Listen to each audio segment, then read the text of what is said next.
सरकार जरांगे पाटलांना किती दिवस खेळवणार?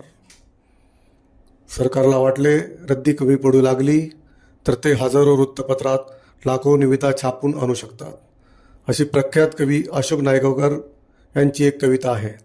सरकारने ठरवले तर ते काहीही करू शकतात, यावर ही कविता उपहासात्मक भाष्य करते. ही कविता आठवण्याचे कारण म्हणजे मराठा समाजासाठी मनोज जरांगे पाटील यांनी सुरू केलेले आंदोलन. त्यांनी हजारो मराठा बांधवांच्या सोबत मुंबईकडे कूच केले आहे. त्यांचे आंदोलन शनिवारी 20 जानेवारी रोजी सुरू झाले आणि 3 दिवसांनी झोपे गेलेल्या सरकारला जाग आली. आता नव्याने घाईघाईत मराठा सर्वेक्षणाचा घातला गेला आहे. घाईघाईत आणि तेही अवघ्या एका आठवड्यात केलेले सर्वेक्षण न्यायालयात टिकेल का, याबाबत जरांगेही साशंक आहेत. वास्तविक पाहता जरांगे यांनी मराठा समाजाला सरसकट कुणबी मराठा आरक्षण मिळवून देण्यासाठी सरकारला 1 महिन्याची मुदत दिली होती.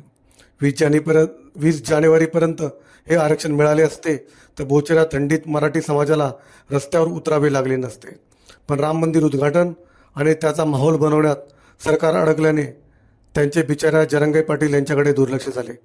त्यामुळेच की काय, सरकार जरांगे यांना किती दिवस खेळवणार असा प्रश्न उपस्थित झाला आहे.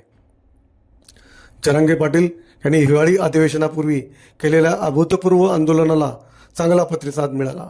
सरकारने माजी न्यायाधीश मंडळींना पुढे करून हे उपोषण सोडवले. पण हिवाळी अधिवेशनात फेब्रुवारीत मराठी आरक्षणासाठी विशेष अधिवेशन घेऊ अशी घोषणा मुख्यमंत्री एकनाथ शिंदे यांनी केली. मात्र जरांगे हे मराठ्यांना सरसकट आरक्षण मिळाले पाहिजे यावर ठाम राहिले.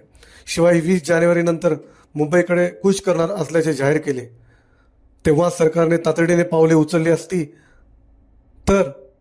पण सरकारला जरांगे पाटीलांना खेळवत ठेवायचे आहे की मराठ्यांना खरोखरच आरक्षण द्यायचे आहे असा प्रश्न पडायला कारणे ही तशीच आहेत. सरकारने डिसेंबर महिन्यात अधिवेशनाची घोषणा केली, मात्र प्रत्यक्षात जानेवारीच्या शेवटच्या आठवड्यात सर्वेक्षणाला सुरुवात केली आहे.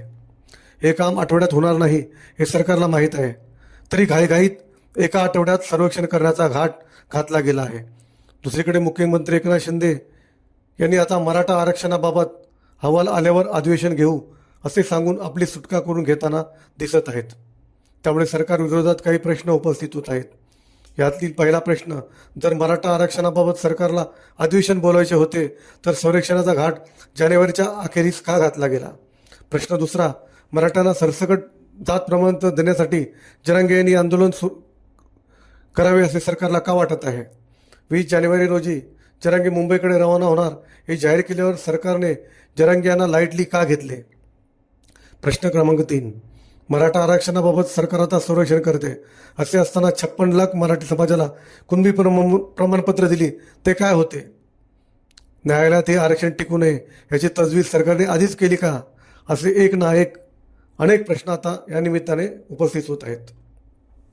कोणत्याही समाजाला आरक्षण देण्यासाठी विशिष्ट कालावधी लागतो. असा कालावधी जरांगे पाटील यांनी सरकारला दिला होता. पण सरकारनेच अजूनपर्यंत हे प्रकरण हाताळताना चालढकल केल्याची बाब लपून राहिलेली नाही. जानेवारीच्या शेवटच्या आठवड्यात सर्वेक्षण सुरू केले आहे.